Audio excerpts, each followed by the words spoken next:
내년이면 광주 선운이 공공주택지구 조성공사가 마무리될 예정인 가운데 3년 전 재해 영향평가에서 침수될 위험을 경고한 걸로 나타났습니다. 하지만 대안으로 제시한 배수펌프장 설치 비용을 놓고 LH와 지자체가 3년째 대립하고 있습니다. 도로를 달리던 승용차가 인근 공사 현장에 정차했던 지게차와 부딪히는 아찔한 사고가 났습니다. 사고를 놓고 건설사는 지게차의 포크가 도로로 나와 있다는 이유로 교통사고라며 책임을 회피하고 있습니다. 광주광역시의 건축물 침수 대안 폐지 발표에 대해 지역에선 랜드마크가 생길 수 있으리란 기대가 큰 가운데 고층 건물 난립을 우려하는 목소리도 나오고 있습니다. 미래 생태도시의 이정표를 제시할 순천만 국제정원 박람회가 한 달여 앞으로 다가왔습니다. 순천만 국가정원을 넘어 순천도심 전체를 무대로 하는 박람회도 막바지 손님맞이 준비에 한창입니다. 여러분 안녕하십니까? KBC 8시 뉴스입니다. 내년이면 광주 선운이 공공주택지구 조성공사가 마무리되는데요. KBC가 해당 공사에 관한 3년 전 재해영향평가서를 입수했는데 주변이 침수될 위험이 있는 걸로 나타났습니다. 하지만 3년 넘게 아무런 조치가 없습니다. 구영슬 기자의 보도입니다. 집집마다 흙탕물이 가득 들어차 물바다가 됐습니다. 지난 2020년 집중호우로 물난리가 났던 광주 광산구 서남동과 소촌동 일대입니다. 지난해엔 침수 위험지구로 지정되기도 했습니다. 근데 한 1m 찼다가 봐야죠. 그걸 다 차버렸어요. 여기도 다 찼어요. 여기도. 해게 되면 더 많이 차요. 이제 저 아파트 더 와버리니까. 지난 2019년 LH가 작성해 행안부가 승인한 재해영향 평가를 봐도 광주 선운지구와 주변이 침수 위험이 높다고 명시되어 있습니다. 특히 선운지구 안에 설치된 영구 저류지로는 모든 침수 위험을 막지 못하므로 지구 밖에 배수펌프장을 추가 설치해야 한다고 권고했습니다. 더 큰 문제는 그동안 물을 머금어 임시방편 저류지 역할을 했던 농경지 약 40만 제곱미터가 선운이 공공주택지구로 개발돼 아파트 3,000세대가 들어설 예정이라는 데 있습니다. 광주 선운지구의 침수 위험이 더 커질 수밖에 없습니다. 하지만 권고 3년이 지나도록 배수펌프장 시설은 설치되지 않고 있습니다. 선운지구를 개발한 LH는 사업지구 밖 배수펌프장 설치는 자신들의 책임이 아니라는 입장입니다. 아니, 규정이라는 게 뭐 이렇게 따로 있는 건 아니고요. 그러면 저희가 지구 밖에 대해서 뭐 이런 책임을 져야 한다면 어떤 범위까지 책임을 져야 되고 어떤 영향까지 가야 되고 그런 것까지 다 이제 고려를 해야 되는 부분들이지 않을까요? 하지만 광주 광산구는 LH가 영구 저류지에 모인 빗물을 선운지구 밖 용운배수문 단 한 곳으로 집중 배출하는 구조로 택지를 잘못 개발한 탓에 침수가 있는 만큼 책임이 있다고 지적합니다. 한국토지주택공사에 건의를 해서 이 사항을 해결할 수 있게끔 어떤 우수 유출 대책을 아마 재검토해달라고 지속적으로 건의도 해야 될. 근데 아직까지가 지금 큰 답은 없습니다. 광주 선운지구 침수 위험을 막기 위해서는 배수펌프장 설치가 시급하지만 LH와 광산구의 입장이 팽팽히 맞서면서 애꿎은 주민들만 피해를 볼 가능성이 큽니다. KBC 구영슬입니다. 도로를 달리던 승용차가 인근 공사 현장에 정차했던 지게차와 부딪히는 사고가 났습니다. 자칫 큰 인명피해로 이어질 수 있었는데 건설사는 지게차의 포크가 도로로 나와 있다는 이유로 단순 교통사고라며 책임을 회피하고 있습니다. 조윤정 기자가 취재했습니다. 차 한 대가 공사 현장 인근 도로를 지납니다. 천천히 앞으로 향하는데 쇠 막대처럼 보이는 긴 구조물이 갑자기 눈앞에 나타납니다. 지게차 포크와 부딪힌 이 사고로 타이어는 갈기갈기 찢어졌고 문짝은 칼로 벤 듯 갈라졌습니다. 아무 생각 없이 이제 즐겁게 지나가다가 뭐에 부딪힌지도 모르게 사고를 당했어요. 너무 깜짝 놀라가지고 지금도 그 생각하면은 너무너무 아찔해요. 뒤에 실제로 제 가족들이 타고 있었고. 자칫 큰 인명피해로 이어질 수 있었던 상황. 사고 당시 현장에는 차량 통행을 막는 신호수도 안내 표지판도 없었습니다. 피해자는 공사 현장 진출입로에 지게차가 정차해 있었다며 건설사에 항의했지만 돌아온 답변은 도로 교통사고일 뿐이라는 것이었습니다. 관할 구청에도 문의했지만 신고가 되지 않은 탓에 구청은 이 사실조차 알지 못하고 있었습니다. 결국에는 그냥 교통사고인 거잖아요. 그래가지고 저희한테 따로 알림 받은 것도 없었고, 이러한 민원 내용은 민원 처리에 관한 법률에 따라서 민원 결국엔 서면으로 접수를 해주셔야지 저희가 일괄해서 공문을 보낸다거나 처리가 가능해요. 지게차를 포함한 건설기계 관련 교통사고가 매년 2,500여 건 발생하고 있지만 지자체도 건설사도 안전에는 여전히 둔감한 모습입니다. KBC 조윤정입니다. 광주광역시가 올 하반기부터 건축물의 층수 제한을 폐지하겠다고 발표하면서 스카이라인이 어떻게 바뀔지 관심이 높습니다. 지역에 랜드마크가 생길 수 있으리란 기대뿐 아니라 고층 건물 난립에 따른 조망권을 우려하는 목소리도 나오고 있습니다. 정경원 기자입니다. 고속도로를 통해 들어서는 광주의 첫 관문에서 마주하게 되는 판상형 구조의 아파트. 이곳뿐 아니라 광주 곳곳에 성냥갑 모양의 아파트가 즐비합니다. 층수 제한에 가로막히자 건설사들이 수익률을 극대화하기 위해 판상형 구조를 선택했기 때문입니다. 도시 규모가 비슷한 대전의 경우 50층 높이의 아파트 등 다양한 건축물들이 지어졌지만 노잼 도시 오명을 쓰고 있는 광주는 층수 제한에 가로막혀 사실상 랜드마크가 없다시피 합니다. 광주시의 층수 제한 폐지 방침에 시민들이 반색하는 이유입니다.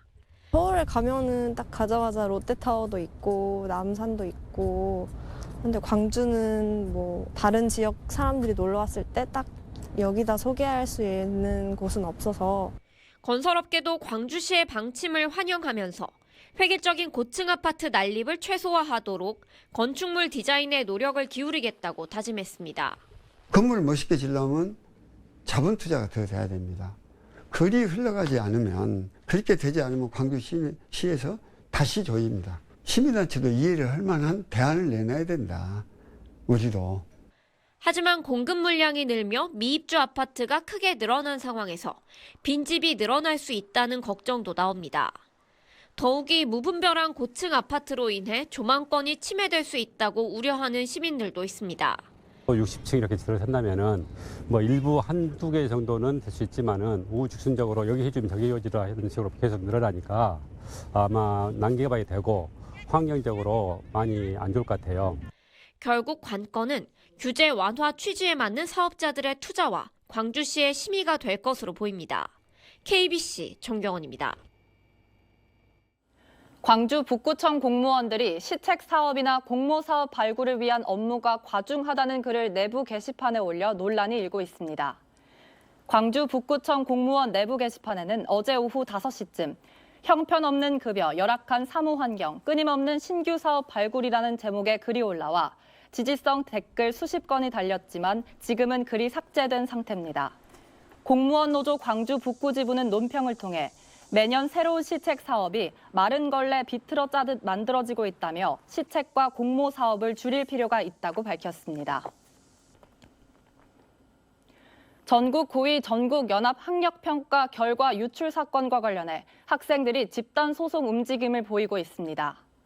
순천의 한 학생단체는 한 언론 인터뷰를 통해 변호사 협의를 통해 전국 학생단체들과 연합해 교육당국을 상대로 개인정보보호법 위반에 대한 손해배상과 행정심판 소송을 청구하겠다고 밝혀 파장이 확산될 것으로 보입니다.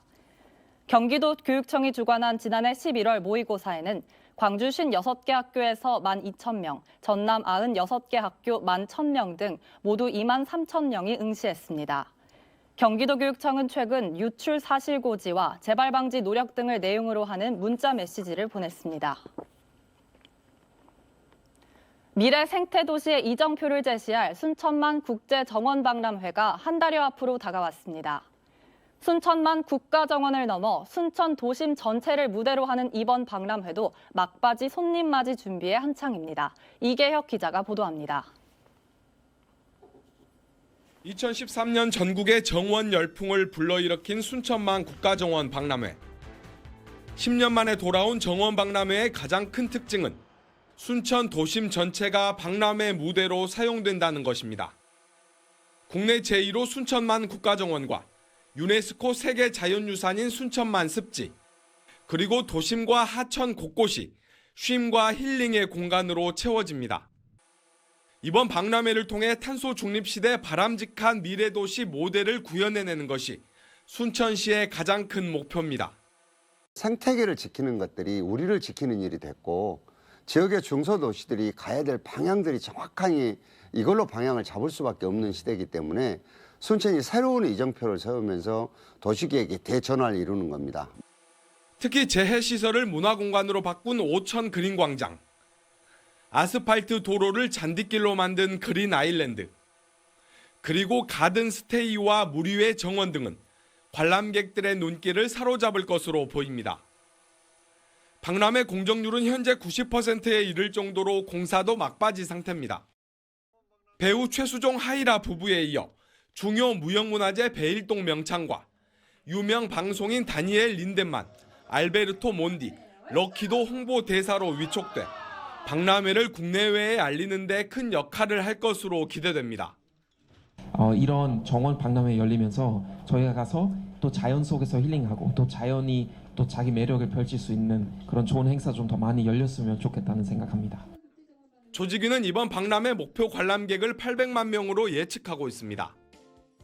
2023 순천만 국제정원 박람회는 오는 4월 1일부터 10월 31일까지 개최됩니다. KBC 이계혁입니다. 순천시가 오는 4월 순천국제정원 박람회와 동시에 독일 연방정원 박람회를 개최하는 만하임시를 방문해 협력을 약속했습니다.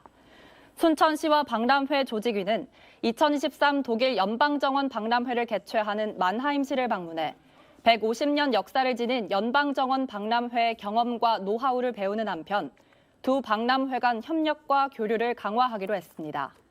노관규 시장은 정원 박람회를 통해 도시의 판을 바꾼 만하임처럼 독일 선진 정원 도시에서 배운 것들을 순천의 고유한 콘텐츠와 결합해 다시 역수출할 수 있게 만들겠다고 밝혔습니다.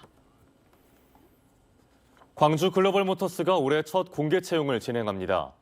광주 글로벌모터스는 상시 공개 채용의 일환으로 기술직 29명과 일반직 9명 등 모두 38명을 국가 직무능력표준 NCS에 기반한 블라인드 채용 방식으로 선발합니다. 원서는 내일부터 다음 달 7일 오후 4시까지 채용 사이트를 통해 접수하며 지원서 제출 마감 다음 날까지 AI 역량 검사를 마쳐야 합니다. 강진산업단지에 위치한 기후기술 전문기업 로우카본이 미국 기후변화 시장의 진출에 눈길을 끌고 있습니다. 로우카본은 미국 오션 그린 하이드로젠사와 블루수소 생산 협약을 맺고 미국 케네디 우주센터를 포함한 플로리다 청정수소 허브 개발과 우주항공산업단지에서 탄소와 공기, 포집시설 설치 등을 추진하기로 했습니다.